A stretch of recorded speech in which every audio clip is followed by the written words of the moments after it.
आप देख रहे हैं स्वदेश विशेष। मैं हूं उत्कर्ष द्विवेदी। आज क्या है विशेष खबर आ जा रही है हमारे पड़ोसी मुल्क से, श्रीलंका से। किस्तों में सोने की लंका कहा जाने वाला देश श्रीलंका कंगाल हो चुका है। श्रीलंका की विदेशी मुद्रा भंडार लगभग खाली हो चुका है। श्रीलंका में न खाने का सामान है और न खरीदने के पैसे, और न तो पेट्रोल, डीजल, रसोई गैस और दवाई खरीदने की।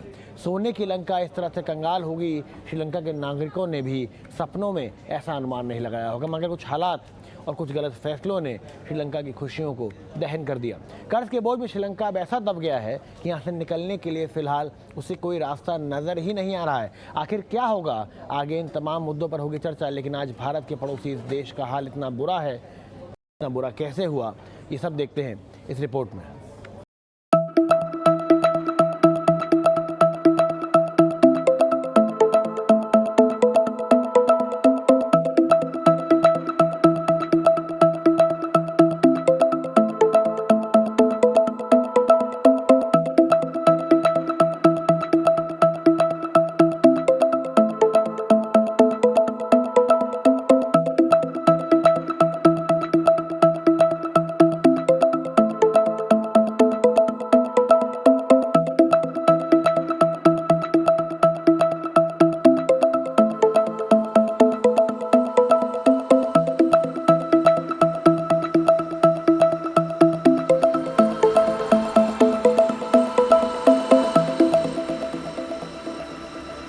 यहाँ पे हम राष्ट्रपति आवास में हैं और यहाँ पे एक तरीके से जलसे का माहौल है, लग रहा है मेला लगा पड़ा है और हजारों की तादाद पे ये लोग जो हैं बिना गाड़ी और के पैदल चल के यहाँ पे आ रहे हैं। इन तस्वीरों को देख के आप समझ सकते हैं कि यहाँ पे क्या हालात हुए पड़े हैं। ये राष्ट्रपति भवन के एंट्रेंस की तस्वीरें हैं जो हम अपने दर्शकों को कई दिनों से दिखा रहे हैं और इस तरीके का जमावड़ा अब यहाँ पे लगता नजर आ रहा है। लोग कौतूहल में है कि किस तरीके से ये जो 400 साल पुरानी इमारत है जिसपे यहाँ के राष्ट्रपति रहा करते थे वो किस तरह से दिखती है। वहीं जो हमने पहले की रिपोर्ट में देखा कि लोग जो प्रदर्शनकारी थे उन्होंने पूरी तरीके से यहाँ पे एक तरीके से अपने कब्जे में ले लिया था। तस्वीरों में आप देख के समझ सकते हैं कि क्या हालत है यहाँ पे श्रीलंका की राजधानी कोलंबो में राष्ट्रपति आवास की, जहाँ पे हजारों की संख्या में जो लोग थे अब वो लाखों की संख्या में नजर आ रहे हैं। वहीं दूसरी तरफ अगर हम बात करें तो राजनीतिक जो हलचल हैं वो अभी भी तेज हैं। विपक्षी पार्टियां आपस में एक दूसरे से बात कर रही हैं कि किस तरीके से वो आगे बढ़े। लेकिन 13 तारीख का दिन जो है वो काफी महत्वपूर्ण होगा क्योंकि वो दिन गोटाबाया राजपक्षे ने कहा है कि हो सकता है वो रिजाइन करे। लेकिन बहुत ही इंपॉर्टेंट और इंटरेस्टिंग तस्वीरें हम अपने दर्शकों को दिखा रहे हैं। ये लग रहा है कि रेलवे स्टेशन है या किसी मेले की तस्वीरें हैं, लेकिन सच्चाई ये है कि ये श्रीलंका की राजधानी कोलंबो में यहाँ का राष्ट्रपति निवास है जहाँ पे अब लोग एक मेले के समान आते नजर आ रहे हैं। वहीं दूसरी तरफ अगर हम आपको ले जाके दिखाएं तो ये वो कमरे हैं जहाँ पे पुरानी चीजें रखी हुई थी।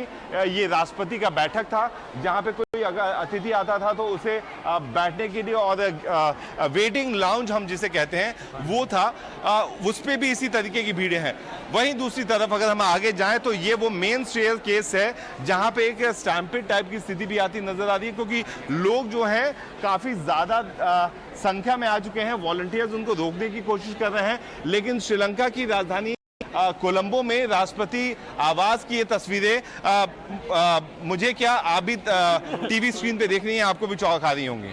बहरहाल 3 साल पहले खुशहाल श्रीलंका आज ऐसे दौर में कैसे पहुंचा? श्रीलंका पर क्यों आया ये संकट? इसके पीछे कई वजह हैं। पहला कारण है कोरोना। श्रीलंका टूरिस्ट पर निर्भर इकोनॉमी है।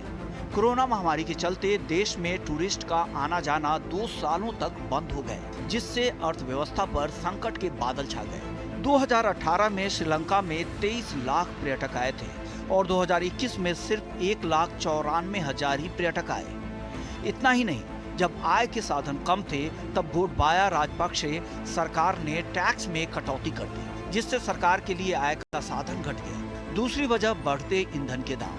अंतर्राष्ट्रीय बाजार में कच्चे तेल के दामों में पेट्रोल डीजल के दाम बढ़ गए तो देश के सामने उसे खरीदने के लिए पैसे नहीं थे। श्रीलंका ईंधन पर भारत सब्सिडी भी देता रहा है तो महंगे ईंधन के चलते श्रीलंका में महंगाई बढ़ती चली गई। तीसरी वजह केमिकल फर्टिलाइजर बैन। श्रीलंका में ऑर्गेनिक खेती को बढ़ावा देने के मकसद से केमिकल फर्टिलाइजर के आयात पर रोक लगा दी गई, जिससे कृषि सेक्टर पर बुरा असर पड़ा। खाद्य सामग्री, दवाएं और कुकिंग गैस के अभाव ने संकट बढ़ा दिया। चौथी वजह महंगाई चरम पर। श्रीलंका के सेंट्रल बैंक ने महंगाई ज्यादा होने के चलते 20 साल के उच्चतम स्तर पर ब्याज दरें महंगी कर दी, जिससे लोगों के सामने संकट खड़ा हो गया और $1 के मुकाबले श्रीलंका का रुपया घटकर 364 रुपए तक जा गिरा।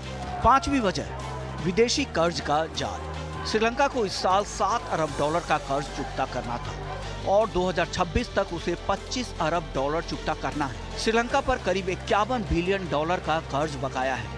दरअसल साल 2005 से ही श्रीलंका पर कर्ज तेजी से बढ़ता जा रहा है, जो बढ़ते बढ़ते साल 2010 में कर्ज 21.7 अरब डॉलर का हो गया और अगले 10 सालों में श्रीलंका पर कर्ज का ये बोझ और ज्यादा बढ़ गया। और 2020 में कोविड महामारी के समय तो कर्ज बढ़कर 56.3 अरब डॉलर पर पहुंच गया है। श्रीलंका पर सिर्फ एडीबी और वर्ल्ड बैंक का ही कर्ज नहीं है, बल्कि कई देशों के कर्ज के जाल में श्रीलंका फंसा है, खासकर चीन के कर्ज में। श्रीलंका के कुल कर्ज का 10% चीन से, लगभग इतना ही कर्ज श्रीलंका ने जापान से लिया हुआ है। वहीं श्रीलंका ने भारत से करीब 2% कर्ज लिया है। इसके अलावा श्रीलंका पर शेयर बाजार से उधारी का हिस्सा 47% है, जो कि श्रीलंका के कुल कर्ज का सबसे ज्यादा हिस्सा है। श्रीलंका के डेट की रफ्तार उसकी जीडीपी से कहीं ज्यादा है। अगर तुलना करें श्रीलंका के कर्ज और जीडीपी की, तो जीडीपी के अनुपात में कर्ज 10 साल में 31.6% से बढ़कर 40.4% पर आ गया है। इतनी दिक्कतों के बीच ना महंगाई पर काबू पाया जा सका, ना ही श्रीलंकाई रुपए के भाव पर। जहां इस साल जनवरी में $1 का भाव 200 श्रीलंकाई रुपए था, वो आज बढ़कर 364 रुपए के करीब हो चुका है। यानी कि कुल मिलाकर श्रीलंका की बर्बादी के 5 फैक्टर रहे हैं: चीन की चाल, दुनिया भर का कर्ज, कोरोना का प्रहार, सरकार की नीति और भ्रष्टाचार। ऐसे संकट के बीच श्रीलंका ने चीन, भारत और IMF से मदद की गुहार लगाई है, लेकिन चीन ने तो श्रीलंका की बात अनसुनी कर दी है और भारत जितनी मदद हो सके कर रहा है। जब से श्रीलंका की हालत खराब हुई है, तब से लेकर अब तक भारत श्रीलंका में कुल 4 लाख मीट्रिक टन विभिन्न प्रकार के ईंधन भेज चुका है। साथ ही अनाज और दवाइयों की खेप भी कुल मिलाकर भारत श्रीलंका की $3.8 बिलियन की मदद कर चुका है। जबकि IMF ने कहा है कि वो हालात पर लगातार नजर बनाए हुए हैं और इस स्थिति का आम लोगों पर हो रहे असर को देख रहे हैं। साथ ही उन्होंने इस पर हर संभव मदद पहुंचाने के लिए बातचीत भी शुरू कर दी है। ET नाउ स्वदेश।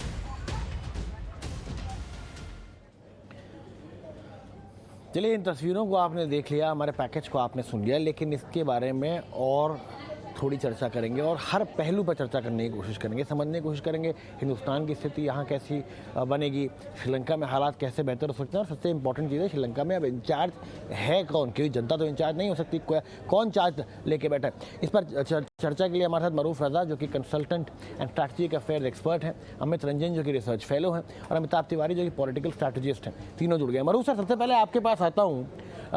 इन जब तस्वीरों को देखता हूँ तो एक पिक्चर आई थी बहुत समय पहले, गंगा जल, उसका एक डायलॉग था, ये तो साला होना ही था। वो कई बार याद आता है कि जिस तरीके से हालात बन रहे थे, ये आज नहीं तो कल तख्ता पलट तो होना था, लेकिन इस तरीके से होगा ये किसी ने एक्सपेक्ट नहीं किया होगा। जी, ज्यादा लोगों को यही उम्मीद थी कि कभी ना कभी तो राजपक्ष फैमिली जो है, जिन्होंने श्रीलंका में जिस किस्म से लूटमार मचाई है, और जब से श्रीलंका का सिविल वॉर LTT के साथ खत्म हुआ है, तब से तकरीबन ज्यादा से ज्यादा समय पे वो पावर में थे और लोग जान रहे थे कि ये देश को चूस के खाली कर रहे हैं और देश को बेच रहे हैं।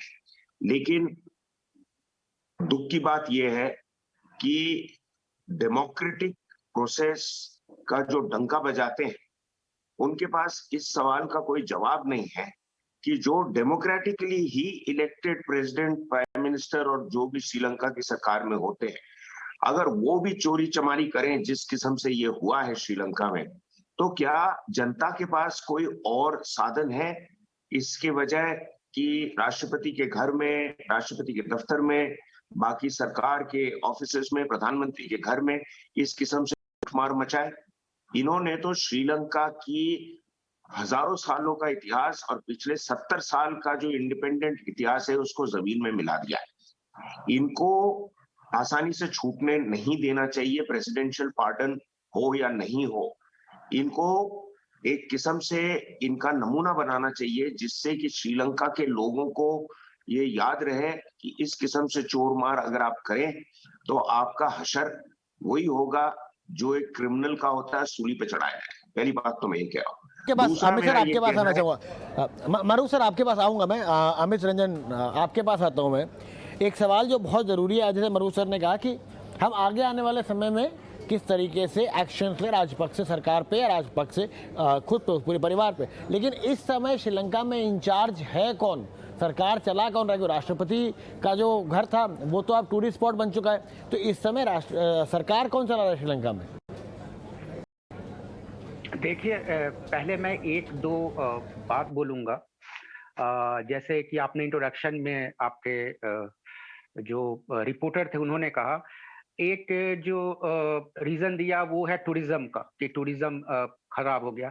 आप मालदीव्स का देखिए कि मालदीव्स की तो पूरी की पूरी इकोनॉमी ही टूरिज्म पे डिपेंडेंट है। तो मालदीव्स में क्यों ये प्रॉब्लम नहीं हुआ? मेनली क्या था कि श्रीलंका में economic mismanagement, specially Rajapaksa brothers, जिनके पास 70% ऑफ कंट्रीज के जो रिसोर्सेज थे वो उनके अंडर में थे। Prime minister, finance minister, president, ये सब राजपक्षे के परिवार वाले थे। तो राजपक्षे परिवार के अंडर 70% रिसोर्सेज थे। अभी ये प्रॉब्लम आने पे सब एक यहाँ से जाने लगे हैं। दूसरी बात मैं ये कहूंगा कि ये एक सिन्हाला नेशनलिज्म को लेके आए थे गोताबया राजपक्षे। इनका तमिल जो सिविल वॉर को एंड करने जो रोल था, या फिर महिंदा राजपक्षे जो पार्लियामेंट्री इलेक्शन 2020 में जब जीते थे, वो एक लैंडस्लाइड विक्ट्री थी। तो ये सारी सिन्हाला नेशनलिज्म को लेके थी। एक डेमोक्रेटिक प्रोसेस तो था, लेकिन एक नेशनलिज्म जो मेजोरिटेरियन नेशनलिज्म के सपोर्ट में था। अब मैं आपकी बात पे आता हूं कि अब चला कौन रहा है। मेनली क्या हो रहा है कि जो भी प्रेसिडेंट ऑफिस से जो आ रहे हैं, जो साइन किए हुए डॉक्यूमेंट्स आ रहे हैं, या जो भी ये जो डिसीजंस हैं वो स्पीकर के थ्रू आ रहे हैं। तो प्रेसिडेंट हाउस के थ्रू नहीं आ रहे, स्पीकर के थ्रू आ रहे हैं। आर्मी ने कल कहा, कल एक इनफैक्ट श्रीलंका की सोशल मीडिया पे और श्रीलंका के कुछ अफवाहें फैली थी कि इंडिया अपनी आर्मी भेज रहा है, जिसको बाद में Indian high commissioner to Sri Lanka ने खारिज किया। तो लोगों और श्रीलंकन आर्मी चीफ सीडीएस ने भी कहा कि आप शांत रहें, आप हमें सपोर्ट करें। तो क्या हुआ, इंस्टीट्यूशन और जो गवर्नमेंटल इंस्टीट्यूशन है उसका एक कोलैप्स होते दिख रहा है। इसमें कौन चला रहा है, क्या चला रहा है, एक अनार्किक सिचुएशन इमर्ज होते नजर आ रहा है। अब 13 जुलाई एक बुद्धिस्ट जो बुद्धिज्म के लिए एक इम्पोर्टेंट डे है। उस दिन अगर राजपक्ष के रिजाइन देते हैं, उसके बाद कंट्री किस वे में जाती है। या कुछ लोगों का ये है कि हो सके कि आर्मी कहीं ओवरटेक कर ले, कुछ का ये मानना है कि नई इलेक्शंस होंगे। अब प्रॉब्लम ये है कि जो भी गवर्नमेंट में आएगा, अब आपके पास पैसे नहीं है तो आप चलाएंगे कैसे, आप इकोनॉमी को कैसे एड्रेस करेंगे? तो उसको भी तो वही फेस करना पड़ेगा। जैसे विक्रम राज सिंह को बनाया गया प्राइम मिनिस्टर, लेकिन उन्हें रिजाइन देना पड़ा क्योंकि आपके हाथ में कुछ नहीं है। अब यही है कि कितने दिन तक उस प्रोटेस्टर्स को आप शांत रख सकते हैं, कितनी जल्दी बाहरी मदद आ सकती है। जो इंटरनेशनल कम्युनिटी की जो भी कंट्री जैसे इंडिया हुआ, चाइना हुआ, जापान ने मना कर दिया कि जापान अब अधिक वो मदद के लिए तैयार नहीं है। बाकी जो भी इंटरनेशनल कम्युनिटी है वो कितनी अधिक मदद कर सकती है और वो कितनी कारगर साबित होगी, ये सब डिपेंड करता है कि श्रीलंका में अगले 13 जुलाई के बाद अगर रिजाइन देते हैं राजपक्षे, लीडर कौन बनता है, वो लीडरशिप पे डिपेंड करता है और लीडरशिप कैसे निगोशिएट करती है। चलिए अमिताभ सर आपके पास आना चाहूँगा मैं यहाँ पर। जैसे कि ये बात दोनों पक्षों से कही गई कि देखिए जो राजपक्षे सरकार है उसके तो अब चलिए दिन लद ही गए हैं। अब यहाँ से कितना बड़ा चैलेंज होगा कि इस पूरी इकोनॉमी को वापस से उठाया जाए, क्या क्या ऑप्शन है? कर्ज इतना ज़्यादा है कि किस तरीके से अब चीज़ों को वापस किया जाए। और एक और बड़ा सवाल है हिंदुस्तान के लिए कि हिंदुस्तान का कितना बड़ा रोल रहेगा यहाँ पर, क्योंकि जो बाकी आसपास के जो हमारे करीबी देश हैं वो भी यहाँ पे नज़र गड़ाए बैठे होंगे कि किसी तरीके से इस पूरे हालात का फ़ायदा उठाया जाए। हम तो कई जगह ये भी कहते हैं कि उन्हीं के यानी कि चीन के हरकतों की वजह से भी एक बहुत बड़ा फैक्टर है कि श्रीलंका में हालात पैदा हुए हैं। देखिए, श्रीलंका एज अ कंट्री किसी भी कॉरपोरेट से अलग नहीं है। तो अगर जब कॉरपोरेट डिफॉल्ट करता है तो उसके पास क्या ऑप्शंस होते हैं? सबसे पहला ऑप्शन तो यही है कि जहां जहां पे भी आपका कर्ज है, आईएमएफ, वर्ल्ड बैंक, चाइना, जो भी कर्ज है, उसको जो भी नई लीडरशिप आती है उसको उस कर्ज को रिस्ट्रक्चरिंग प्रोसेस के थ्रू इलोंगेट करना पड़ेगा। यानी अगर 4-5 साल का कर्ज है तो उसको 10, 15, 20, 25 साल का कर्ज उसको कन्वर्ट करना पड़ेगा, पहली बात। दूसरी बात, अगर कर्ज कन्वर्ट नहीं होता है तो कहीं ना कहीं यहाँ पे चीन की नजर रहेगी अगेन एज अ कॉर्पोरेट कि आपको कुछ न कुछ अपने जो एसेट्स हैं श्रीलंका के एज अ कंट्री उसको सेल करके आपको कर्ज वापस करना पड़ेगा, और तो कोई ऑप्शन है नहीं। और तीसरा है यहाँ पे आईएमएफ, वर्ल्ड बैंक, इंडिया या और भी जो कंट्री हैं वो कितना सपोर्ट करती हैं, वो अपने ह्यूमैनिटेरियन एड के थ्रू, लोन्स के थ्रू कितना सपोर्ट करती हैं श्रीलंका को। अब यहाँ पे क्योंकि ये एक स्ट्रेटेजिक पीस है, चाइना के कर्ज की वजह से श्रीलंका की अगर ये हालत है आज, और वो एक कारण है, तो उसमें भारत, क्योंकि ये एक बहुत स्ट्रेटेजिक जगह पे है, भारत ऐसे ही श्रीलंका को भी डूबने दे सकता नहीं है। क्योंकि आज अगर चाइना वहां पे कोई रिस्ट्रक्चरिंग, मतलब अपना जो कर्ज है उसको अगर माफ कर दे या उसको अगर बहुत लंबा कर दे, परपेचुअल कर दे, और धीरे धीरे उस कंट्री पे ही अपना प्रभुत्व अगर जमा ले, तो भारत के स्ट्रेटेजिक पॉइंट ऑफ व्यू से बहुत नुकसानदेहक होगा ये। तो भारत तो छोड़ नहीं सकता है श्रीलंका को, लेकिन हाँ, इस पोजीशन में भी नहीं है कि पूरी की पूरी इकोनॉमी को सिर्फ भारत ही एक तरह से रिवाइव करवा सकता है मदद करके। तो भारत को अपने जो जहां जहां इन्फ्लुएंस है इंडिया का, IMF, world bank, G7, G20, जो भी इन्फ्लुएंस है, वहां पे मुझे लगता है कि अपना इन्फ्लुएंस यूज करके श्रीलंका के लिए एक रिस्ट्रक्चरिंग पैकेज जल्द से जल्द देने की जरूरत है। नहीं तो चाइना के मंसूबे जो है, हमें नहीं पता वो क्या नेक्स्ट स्टेप ले। चलिए मरु सर, आपके पास आता हूँ इसी सवाल को लेकर। कितना इम्पोर्टेंट है सही तरीके से हिंदुस्तान का अब स्ट्रैटेजिकली श्रीलंका पे ध्यान लगाना, क्योंकि जिस तरीके से हमारे पैनलिस्ट भी बात कर रहे हैं और आप भी हमेशा ये कहते आए कि चीन की नज़र ज़रूर रहेगी, और क्योंकि स्ट्रैटेजिकली इम्पॉर्टेंट है श्रीलंका, अगर हम पूरी तरह से मदद नहीं भी कर सकते अपनी जेब से, तो किस तरीके से क्या हमें अपने कॉन्टैक्ट्स का, अपनी गुडविल का इस्तेमाल करके श्रीलंका की बेहतरी में हाथ बढ़ाना चाहिए, क्योंकि अगर हम नहीं बढ़ाएंगे तो चीन उसका फ़ायदा उठा सकता है और वो हमें कहीं ना कहीं नुकसानदायक हो सकता है। देखिए, मेरे से पहले जो गेस्ट थे उन्होंने बहुत 2-4 जरूरी पॉइंट खड़े किए हैं, जिसपे, और आपके सवाल के ऊपर मेरे को 2-3 मिनट का टाइम दीजिएगा। मैं आपको ऐतिहासिक मिसाल से समझाऊंगा कि हमारे लिए एक ये ऐतिहासिक मौका है कि हम श्रीलंका के ऊपर अपना एक किस्म से साया वापस डाल सके, और जिस किस्म से डाल सके कि चीन का साया वहां से हटाए। क्योंकि हमारे आसपास के देशों में पाकिस्तान तो चीन से बिक गया है। हम चीन के साथ इतना सौदा करते हैं कि हर साल $50 बिलियन से ज्यादा चीन को हम धंधा देते हैं, जो चीन ने पाकिस्तान में प्रॉमिस की कि हम 10 साल में डालेंगे, और पाकिस्तान उनका गुलाम बन गया। आप आसपास के देश देखिए, नेपाल हो या बांग्लादेश हो, वहां पे भी हम ये अपना वो सोचते रहे कि हमारे आसपास के देश हैं, घूम फिर के तो हमारे पास ही आएंगे, लेकिन हर बार हमारे पैर नीचे से कारपेट चीन ने खींच दी। मालदीव्स में भी यह हालत आई, फिर किस्मत अच्छी थी तो गवर्नमेंट आ गई वहां पे जो हमारे साथ हित में थी। श्रीलंका में बीच में हमारे हित में श्रीसेना साहब की गवर्नमेंट आई, और फिर कुछ दिनों में उनको हटा दिया गया। तो ये मौका है भारत के लिए, अगर थोड़ा ज्यादा पैसा भी लगे तो इसको एक स्ट्रेटेजिक इन्वेस्टमेंट समझ के भारत को करना चाहिए, और भारत को वहां पे ऐसी सरकार ओपनली बैठानी चाहिए और दूसरों को ऐलान करना चाहिए कि अगर आपके अंदर दम है तो आप पैसे लगाओ और यहाँ सरकार बैठाओ, या तो फिर हमें करने दो। आप याद करेंगे 1986-87 में जब भारत ने IPKF के अंदर सेना भेजी थी, तो श्रीलंका के राष्ट्रपति जयवर्धने साहब दुनिया भर में गए थे मांगने के लिए कि हमें तामिल टारगेट से लड़ने दीजिए। सारे देशों ने उनको ये बोला था कि आपके नजदीक में भारत बैठा है, उसको बुलाओ, हमें क्यों बुला रहे हो। और आज वही हालत हो गई है कि सब उनको बोलेंगे कि भारत बैठा है, भारत को बुलाइए। अब तो हमारी इकोनॉमी इतनी बड़ी भी हो, अगर हमको वन टाइम इन्वेस्टमेंट और भी करना पड़े, हालांकि ये बोला जा रहा है कि $6 बिलियन उनको चाहिए दिसंबर तक थोड़ा अपने सांस लेने के लिए, 12 बिलियन हो, 18 बिलियन हो, लगाइए।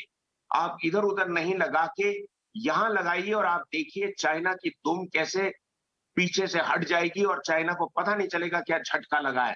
बिकॉज चाइना का बड़ा ये जो इकोनॉमिक वित्त पॉलिसी है, जो लोन देता है और फिर चूस लेता है देश को, इसलिए चाइना का बेल्ट एंड रोड इनिशिएटिव भी अनसक्सेसफुल रहा है। हर एक देश जो है अब रो रहा है चाइना से लोन लेके। हमें देना चाहिए अच्छे तरीके से उनको लोन, लेकिन हमें एक किस्म से एक सरकार बैठानी पड़ेगी वहां पे जो हमारे हित में काम करे। आप देखिए वर्ल्ड वॉर 2 के बाद अमेरिका ने जर्मनी और जापान के अंदर प्लान लगाए, मार्शल प्लान, मकाथर प्लान, और वो देश आज तक अमेरिका के साथ ही एक किस्म से जुड़े हुए हैं। और अगर आपको श्रीलंका के साथ इतनी अच्छी रिश्ते हो गए तो चाइना तो पूरा इंडियन ओशन बिल्कुल हक्का बक्का रह जाएगा। अब आपको सोचना पड़ेगा कि क्या वो करोगे कि आप टिच पिच की लड़ाई करोगे कि नेपाल में जाके थोड़ा सा आपने एक नाला बना दिया, चाइना ने रोड बना दिया, या भूटान में आप रोते रहोगे कि चाइना उनसे बॉर्डर डील कर रहा है लेकिन हमारे साथ नहीं कर रहा है। देखिए, अगर दुनिया में आपको बड़ा पावर बनना है ना, तो आपको छाती खोल के छलांग मारनी पड़ेगी। इतना मैं नहीं कह रहा हूं कि आप बिल्कुल $50 बिलियन लगाएं, लेकिन अगर आप चाइना के साथ ट्रेड कर सकते हैं 54-55 बिलियन का हर साल का, जी तो कुछ इधर करिए और श्रीलंका में पैसा लगाई तो आपकी किस्मत कैसी बदलती है। चलिए आप ही के सवाल को आगे लेके जाता हूँ। अमित रंजन सर, क्या आप मनु सर की बात से सहमति रखते हैं कि यहाँ पे इस बार अब ये मौका है हिंदुस्तान के लिए, चाहे थोड़ी सी जेब ढीली भी करनी पड़े, लेकिन एक स्ट्रेटेजिक अलायंस परमानेंटली बन सकता है श्रीलंका के साथ अगर हमने अपने कॉन्टैक्ट्स का सही तरीके से इस्तेमाल किया। और एक और बहुत ज़रूरी बात थी जो अमिताभ सर ने कही थी कि क्या हम अपना इस्तेमाल कर सकते हैं बाकी जगहों पे, क्योंकि आज हिंदुस्तान की स्थिति जो है वो काफ़ी अच्छी है ग्लोबली। तो क्या हम IMF से, क्या हम वर्ल्ड बैंक से अपनी खुद की स्थिति का इस्तेमाल, गुडविल का इस्तेमाल करते हुए श्रीलंका को एक अच्छा पैकेज दिला सकते हैं? देखिए, हिंदुस्तान की जो स्थिति है वो पहले भी अच्छी थी, मोदी जी के आने के पहले भी अच्छी थी। हिंदुस्तान एक उस समय भी मनमोहन सिंह, जब doctor Manmohan Singh prime minister थे, उस समय एक बहुत बड़ा पावर था। ऐसा नहीं है कि आज ही 2014 के बाद सब कुछ हुआ, उसके पहले भी अच्छा था। इनफैक्ट देखिए, चाइना के बारे में जो मैंने लिखा भी है, चाइना एक बहुत बड़ा पावर है साउथ एशिया में, जिसको आप जिससे आपको compete करना और रिप्लेस करना एक मुश्किल है, नामुमकिन नहीं है। आपके पास जो सबसे बड़ी जो चीज है वो ये है कि आपका जो बॉर्डर्स है वो सारे साउथ एशियन कंट्रीज के साथ है और पीपल टू पीपल रिलेशन है, चाहे वो नेपाल के साथ हो या बांग्लादेश के साथ हो। थोड़ी सी प्रॉब्लम है बांग्लादेश के या श्रीलंका के साथ हो, वो काफी स्ट्रांग है। तो हमारे पास तो है, हमारा जो इन्फ्लुएंसिंग चीज है वो है। लेकिन अब ये कहना कि आप चाइना को पूरी तरह हटा देंगे, पूरी तरह जैसे मालदीव्स में किया, देखिए वो मुश्किल है। क्योंकि देखिए, आप ये नहीं कह सकते कि चाइना के पास पैसे नहीं है और वो नजर नहीं गराया होगा या उसकी वो कुछ नहीं कर रहा होगा। चाइना के साथ जो चाइना की जो आप डिप्लोमेसी को स्टडी करेंगे तो उसकी डिप्लोमेसी क्या होती है कि काफी शांत, वो पता ही नहीं चलता कि आप अगला मूव वो क्या लेने जा रहे हैं। आपको अगर चाइना से सचमुच श्रीलंका पे आखिरी सवाल अमिताभ सर आपसे लूंगा मैं, कि मेरे पास शायद 1 ही मिनट का समय बचा होगा। जो बात यहाँ पर अमित सर ने कही कि आप प्रेडिक्ट नहीं कर सकते हैं, क्या प्रोएक्टिवली हिंदुस्तान को अब आगे आ जाना चाहिए? 1 ही मिनट का समय होगा। प्रोएक्टिवली आगे आना चाहिए, क्योंकि हुआ क्या है कि कोविड के बाद चाइना की जो एक अग्रेसिव पॉलिसी है एक्सपेंशन की, उससे सिर्फ भारत ही नहीं पूरा विश्व जो है आज खतरे में है। जापान है, उसी की वजह से क्वाड, उसी को टैकल करने के लिए कहीं ना कहीं क्वाड अलायंस भी बना है। तो सिर्फ IMF, वर्ल्ड बैंक ही नहीं, क्वाड भी हमारे पास एक फोरम है जहां से हम एक रिस्ट्रक्चरिंग पैकेज श्रीलंका जैसे स्ट्रेटेजिक एसेट को दिला सकते हैं और ये भी दुनिया को एक मैसेज दे सकते हैं कि देखिए चाइना के डेट ट्रैप में फंसने के बाद कंट्रीज जो है उसकी क्या हालत होती है।